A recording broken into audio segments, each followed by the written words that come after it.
نواز دیتے میرے نبی کے حسین تلوے اور عظیم اتنے کہ عرش چومے میرے نبی کے حسین تلوے، عظیم اتنے کہ عرش چومے میرے نبی کے حسین تلوے، عظیم اتنے کہ عرش چومے میرے نبی کے حسین تلوے۔ اور ایک واقعے کی طرف اشارہ کیا کہ امام مالک کنارے چلتے قدم کی جا پر قدم نہ آئے۔ امام مالک، حضرت امام مالک فقہ کے امام ہوئے ہیں،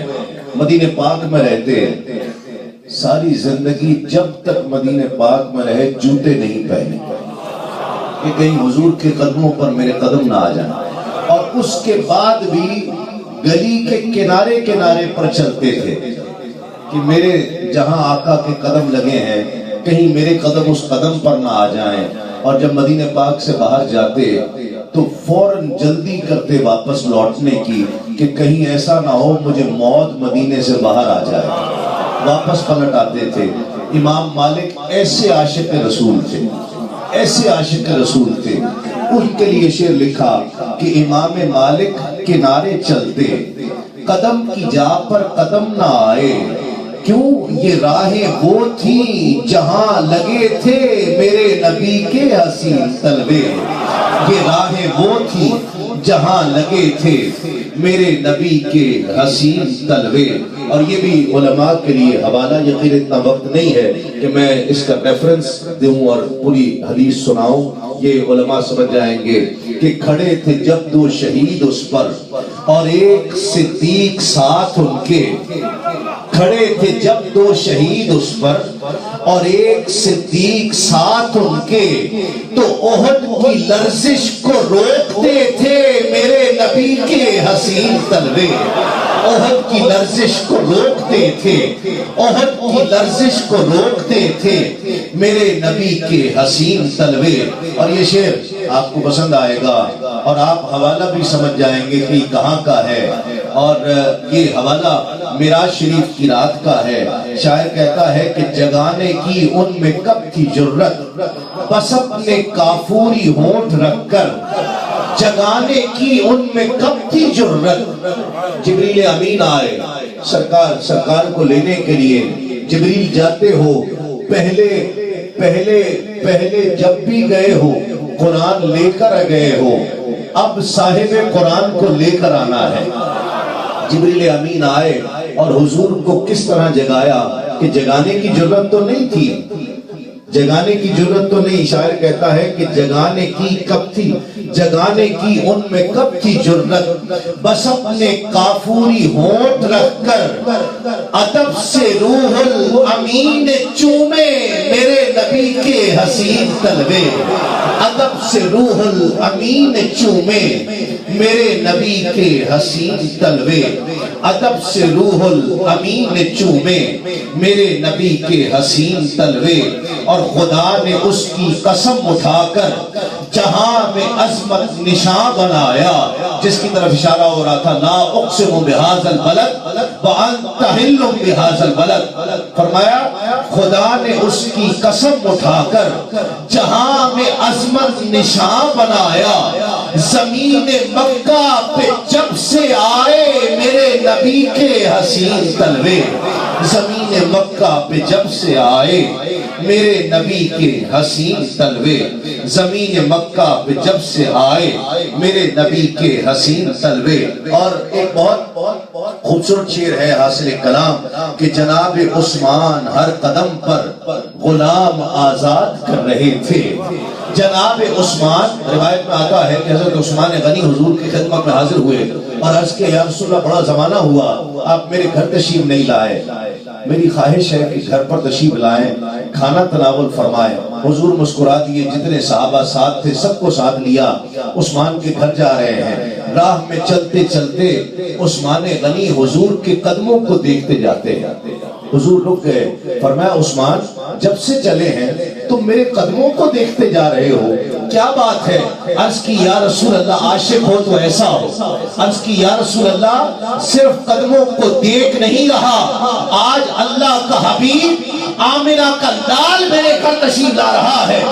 خدا کی عزت کی قسم ایک ایک قدم کو گنتا جا رہا ہوں، جتنے قدم چل کر آپ عثمان کے گھر تشریف لائیں گے میں اتنے غلام آزاد کر دوں گا۔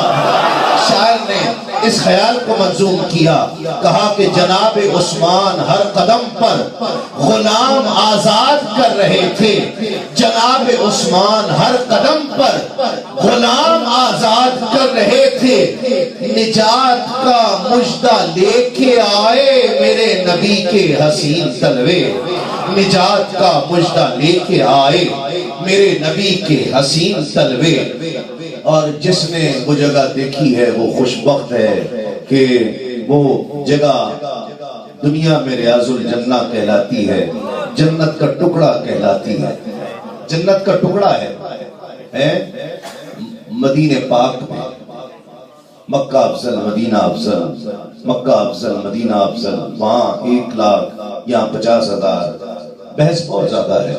جھگڑا بہت زیادہ ہے، کوئی کہتا ہے مکہ افضل ہے، کوئی کہتا ہے مدینہ افضل ہے، کسی نے کہا مکہ افضل، کسی نے کہا مدینہ افضل، کسی نے لکھا مکہ افضل، کسی نے لکھا مدینہ افضل۔ شیخ محقق شاہ عبدالحق محدث دہلوی رحمۃ اللہ علیہ نے مسئلہ حل کر دیا، فرمایا لڑتے کیوں ہو؟ سنو، جب تک آمنہ کا لال مکے میں تھا مکہ افضل تھا، ارے حضور مدینے میں آ گئے مدینہ افضل ہو گیا،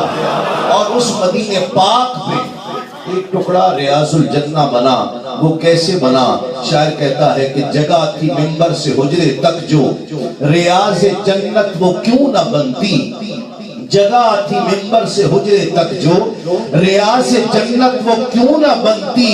کیوں وہاں پہ کثرت سے مس ہوئے تھے میرے نبی کے حسین تلوے، وہاں پہ کثرت سے مس ہوئے تھے میرے نبی کے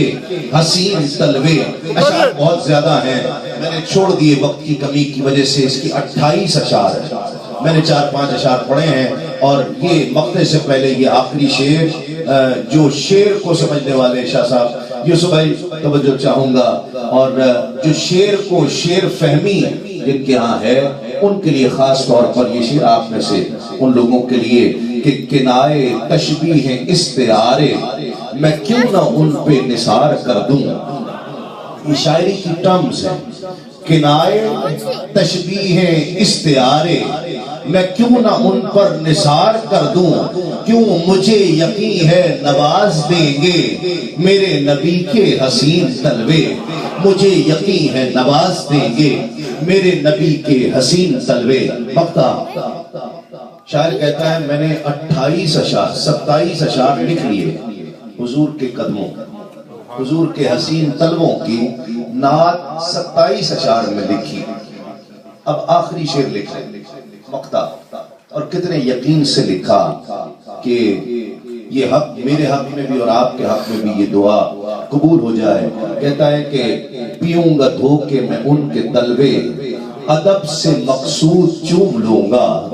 پیوں گا دھو کے میں ان کے تلوے، ادب سے مقصود چوم لوں گا،